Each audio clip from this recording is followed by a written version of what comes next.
Me toca tratar el tema que se titula Tratamiento del cine en la religión.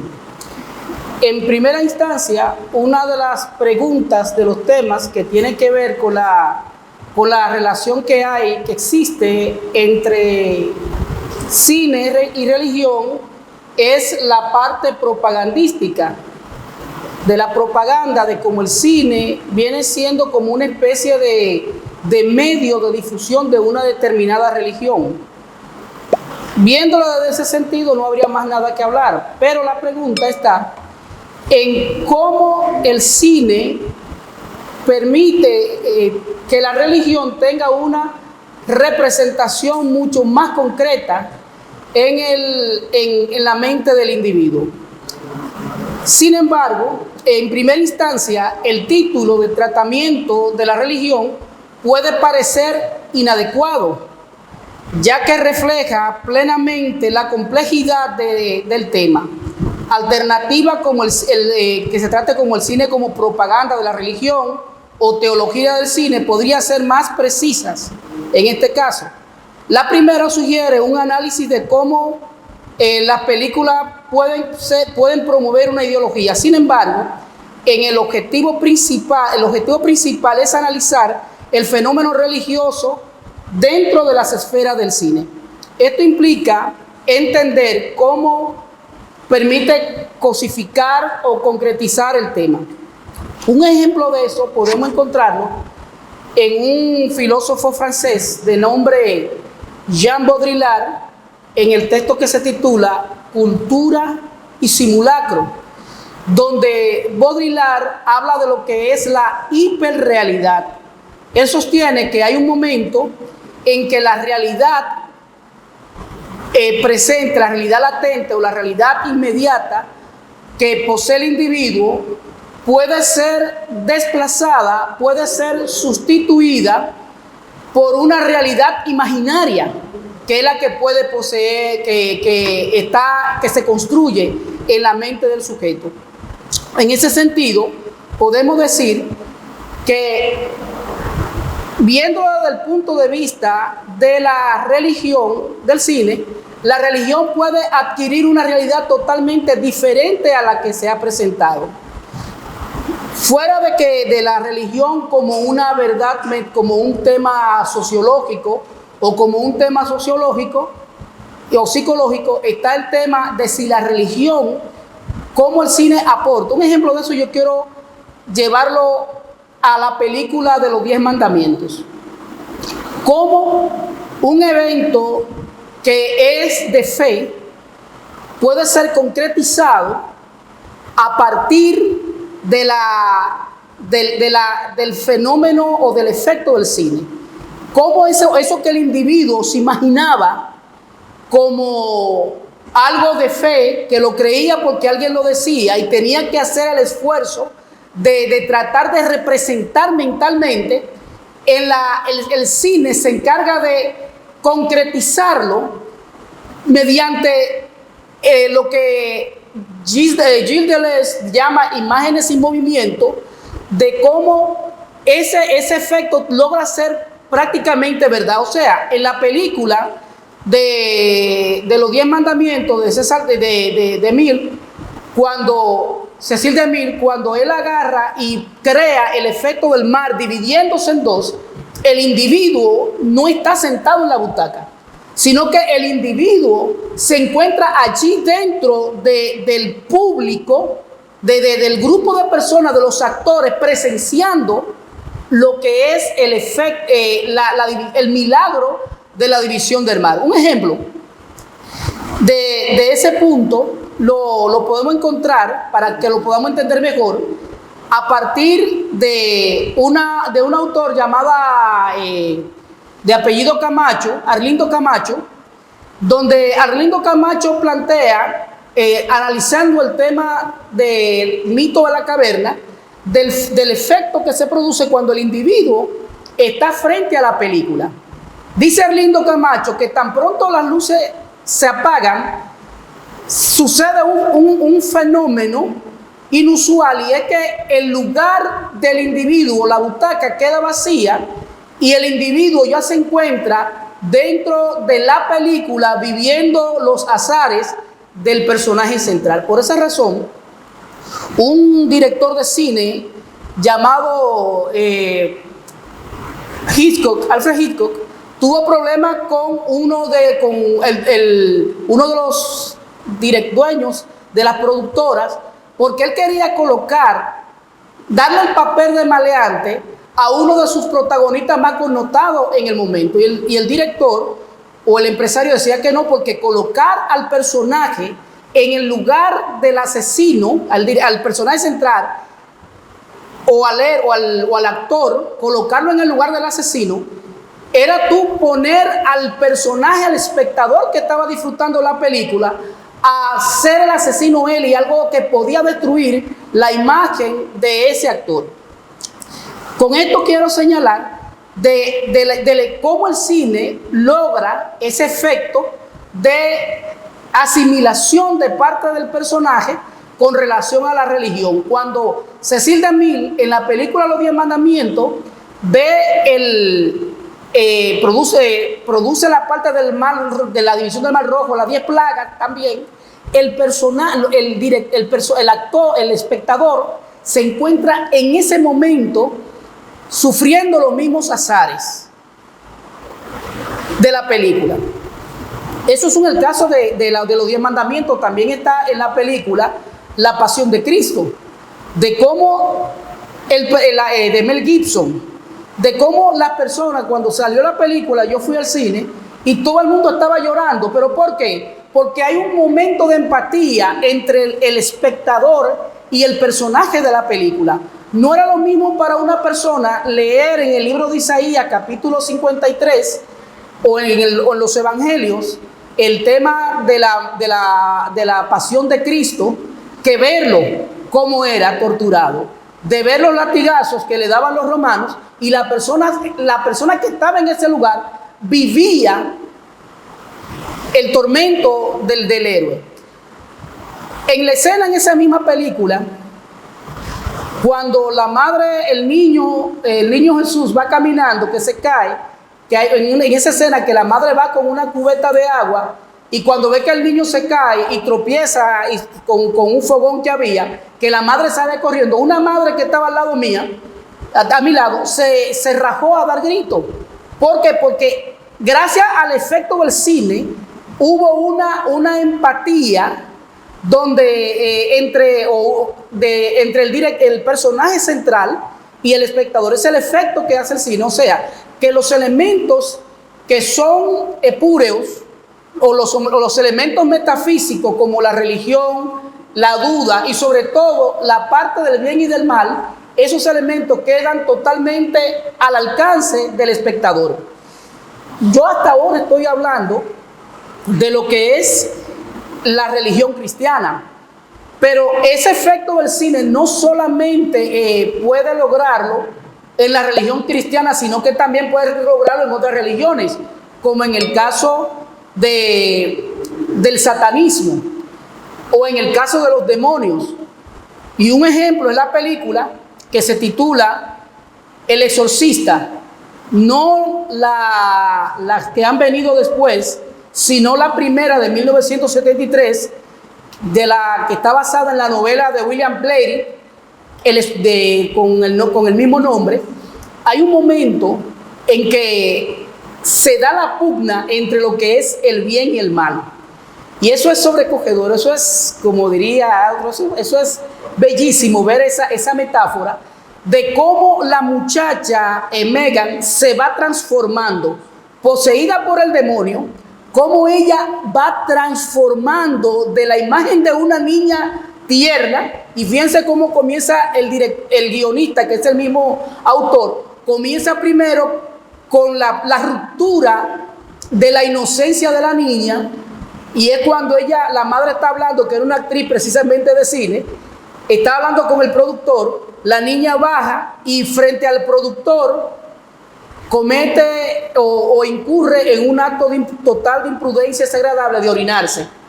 Ya ahí comienza la ruptura de la inocencia, la pérdida de la inocencia, o la pérdida de la santidad, o la pérdida de los santos, o la pérdida de lo puro para ir transformándose en algo maligno, malévolo, demoníaco. Pero no se queda ahí.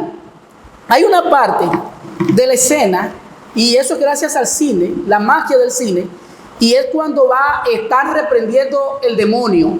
En la escena donde está el padre Merrin con Demian Carras, reprendiendo el demonio, en la parte de la oración del Padre Nuestro, que invito a que la vean, que en el momento que ahí el que no ha entendido lo que es la lucha entre el bien y el mal, puede verlo en esa parte desde el lado de la religión, de cómo el bien y el mal se confrontan.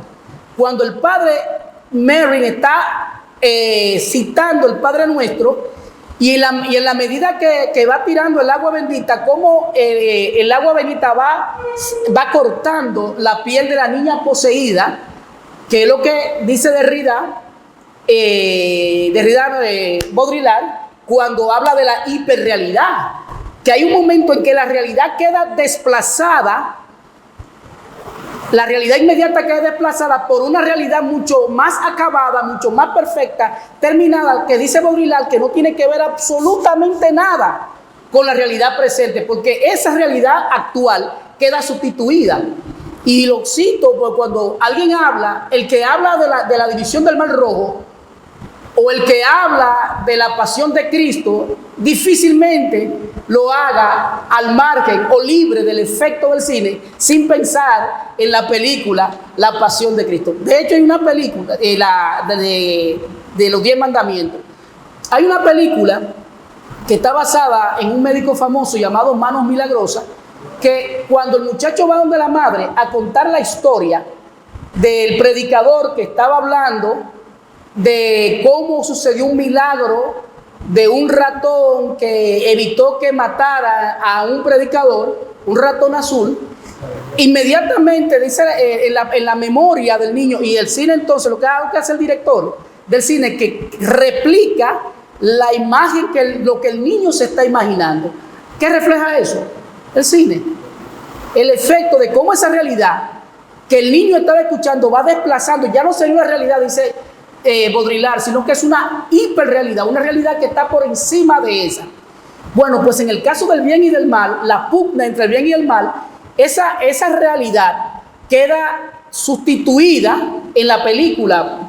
Ya el individuo no tiene la necesidad de imaginársela, sino que la está viendo. Y cuando el padre Demian está reprendiendo el demonio, el padre Merrin está reprendiendo el demonio, y se da esa pugna, y hay un momento sobrecogedor en la película, y es que cuando el padre dice, líbranos del mal, ahí en ese momento se hace un silencio que remite al libro de Apocalipsis, de la media hora de silencio que hubo en el reino de los cielos. Y ahí en ese momento, cuando se hace ese silencio abismal, y ahí retumba la voz del padre Demian, del padre Merrin, exigiéndole la conclusión al padre Demian Carras, que era el amén. Pero ¿qué representa el padre de Merrin? Bueno, representa el bien, porque en el cine la imagen del bien y el mal, esa pugna entre uno y otro, en el cine queda concretizado. Quien rompe con esa imagen de la representación diabólica del mal es Alfred Hitchcock, que rompe con eso y entiende que el mal no necesariamente tiene que tener una imagen, el personaje diabólica como se había pintado en la tradición cinematográfica, porque dice él en una confesión, en una entrevista que concede a Charlotte Chandler en la novela, la obra biográfica Hitchcock íntimo, dice él, es que tú no le vas a abrir la puerta a un ladrón que tú sepas, a una persona que venga con imagen de ladrón y le va a decir, venga, entre a su casa. Tú le va a abrir la puerta porque tú entiendes que esa persona que está visitando tu casa es una persona representante del bien. Y es lo que pasa con los timadores. ¿Por qué alguien te engaña? ¿Por qué alguien te tima? Porque tú crees que esa persona tiene todas las condiciones de una persona buena. Es un representante del bien. Y entonces en el cine, quien rompe con eso es Alfred Hitchcock. Fíjense cómo el cine va, elementos espúreos que ocupó a la filosofía miles de años tratarlo, el cine te lo presenta te lo encarna, te lo materializa. Pero ¿dónde también podemos ver eso? Hay una película que se titula La serpiente y el arco iris, que tiene que ver con la religión vudú, que precisamente sirve para el tema, como hablaba Pilier, ha sido tratado en la filosofía de la religión, en la sociología de la religión. Esa película tiene un elemento importante y es precisamente en la parte de lo que es la transformación del individuo en zombie. ¿Cómo se logra? ¿Cómo se produce? Claro, el cine te explica por qué y te va a todos los elementos químicos del pez guanábana y todo eso, y las drogas que hay que cuando soplan a la persona queda en estado prácticamente catatónico, no puede moverse. Pero en el caso de la película, ese elemento del mal o el tema de los dibujos del vudú te cobran una fuerza y esa mutación se va encarnando en la película. ¿Qué quiero decir con esto? Que el cine, fuera de verlo como un elemento de propaganda, el cine permite materializar las ideas o la imaginación del sujeto. Y eso puede ver en cualquier religión que usted quiera. Les recomiendo que se vea la película titulada Pi, que te presenta, te refleja todos esos elementos de las mismas religiones orientales. Y cualquier película que esté basada en una religión, fuera de verlo como un elemento de propaganda, porque la religión no le pueden usar como propaganda, pero en cuanto a la imagen del celuloide, te permite entender a grandes rasgos esa realidad, desplazando cualquier elemento que el individuo tenga de los libros sagrados. Con todo respeto, las religiones han encontrado en el cine un poderoso aliado, porque es lo que permite que el individuo pueda materializar aquellas cosas que solamente por la fe y fuerza de la imaginación pueden alcanzarla. El cine lo que hace es darle forma, materializarla y ponerlo a mano del individuo. Hasta aquí mi parte.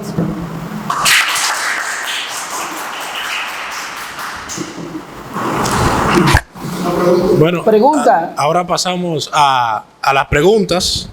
Bueno, la pregunta es la siguiente. Pregunta a Leiby Polanco.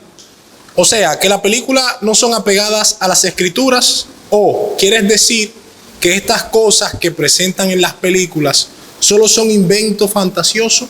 Buena pregunta. Sí. Muy buena pregunta. También realizo otra pregunta, si quieres responder las dos o... Sí, es las dos. Perfecto. Sí. Ajá. Que en las películas hayan algunas contradicciones, ¿no significa que los hechos eran irreales? Bien. El tema del cine es que el cine o el director de cine no trabaja con un tema necesariamente si es verdad o mentira. Algo que el cine, porque hay un cine de propaganda, es lo que podemos ver. Pero el cine, como efecto artístico del arte, difícilmente el personaje quiera apegarse necesariamente a lo que dice la historia. Un ejemplo, o al pie de la letra. Yo cité ahorita a Alfred Hitchcock. Uno de los problemas de Hitchcock era que él no se apegaba a la historia real. Un ejemplo es la película Los pájaros o la película Psicosis, que están ambas basadas en hechos reales. Pero lo que él está tratando, lo que a él le interesa, al director, lo que le llaman el director de culto, no le interesa pegarse necesariamente a una historia. Porque lo que trasciende no es la película de propaganda, sino la película de culto. ¿Por qué? Porque es la que se apega precisamente al efecto artístico. Y una de las ventajas del arte, ¿por qué el arte trasciende? Porque hay un efecto de superar la realidad, que es lo que decía Baudrillard. ¿Cuál es lo que está buscando el individuo o el director de cine? Superar esa realidad que está. Y un ejemplo, ¿por qué a los novelistas difícilmente les gusta que lleven sus películas al cine? Porque cuando se lleva al cine, la parte del guionista es sensibilizar al espectador o presentar su propia postura y cambia totalmente. Hay un ejemplo de eso, no sé si Eulogio recordará, con la novela, en su obra, en su libro, El relato de la calumnia, que la llevaron a un colegio, unos estudiantes de cine, la llevaron la convirtieron en película, y precisamente lo que ellos presentaron fue totalmente distorsionado de lo que dice la película. Puede darse el caso de que estén basados en un elemento real. Un ejemplo de eso, que le puedo citar una película, Ip Man, la del maestro de Bruce Lee. Todo lo que dice en la película de Ip Man no fue Ip Man. Pero ¿qué es lo que busca en este caso? Realzar al personaje o realzar el hecho. Porque si no está el cine presente, en ese sentido tiene que buscar la manera, y ahí viene otra vez cito a Baudrillard, la parte de la hiperrealidad. Para que esa hiperrealidad suceda o esa realidad quede desplazada, tiene necesariamente que distanciarse de lo que el sujeto tiene. Un ejemplo, el tema de la pasión de Cristo. Cito el caso de los evangelios, que fue una película que se ha ajustado más al relato bíblico, porque el hombre buscó a un sociólogo, a un padre católico, a un pastor evangélico, se asesoró bien. Pero ¿dónde está el tema de la película? En la magia de la cámara. ¿Por qué en la película, cuando la pasión de Cristo, por qué surte el efecto? El tema de los 30 latigazos, porque hay un momento en que la cámara, que no hay casualidad donde la lente se pone o se fija, cuando la cámara se enfoca en los latigazos que está recibiendo el personaje, hay un momento en que la cámara se frisa por un momento, hace un close-up, y en primerísimo plano te presenta cuando el látigo te arranca, casi le despega el párpado al personaje. Ahí hay una parte que tiene que ver con lo que se llama en literatura hipérbole. Hay una exageración del fenómeno, y en arte eso es permitido. No necesariamente tiene que ser una mentira, porque ahí tenemos que ver lo que es mentira, lo que es ficción, que son dos cosas diferentes. La mentira, y ahí entraría lo que son tendientes a la parte de la ética, de que el problema de la mentira es la intención del engaño. Es la parte de la mentira, la intención del engaño. Pero en la ficción no necesariamente hay una mentira. ¿Por qué? Porque lo que quiere en esta persona es realzar un hecho fantástico y de llevarlo de un elemento trivial a un elemento sobrecogedor. Lo que pasa es que cuando hablamos del cine, hablamos del séptimo arte como arte. Y el cine implica todos los géneros. Es una palabra, el cine en ese sentido es una palabra holística, que abarca todos los géneros y todas las diferentes acciones del hombre. Tenemos espacio para una última pregunta. La realiza Francisco Miguel Brito. Francisco Miguel Brito. Dice él: en comparación con el Islam, el cristianismo es mucho más tolerante con las maneras en las que se retrata hechos de esta última. Mi pregunta es: ¿conoce usted algún director o alguna película que se haya atrevido a plasmar el Corán sin sufrir consecuencias? Bueno, aparece. Te puedo citar dos películas. Una de ellas es precisamente del cine de Bollywood. Mi nombre es Khan, de la persona que sufría, que padecía el síndrome de Asperger, que te está tratando el tema. Incluso hay una apología del Islam, donde ellos te quieren presentar que el Islam no es ese elemento de terror, no está vinculado al terror, sino que la prédica del Islam es una prédica que está fundamentada en el amor y que incluye a todos los hombres. Esa es una de ellas. Otra película que te puedo citar con relación al tema, a una apología también, es V de Venganza, donde te va a resarcir el tema del Islam y cómo el Islam que lo victimiza ha sido víctima precisamente de la intolerancia del cristianismo. Bien, gracias.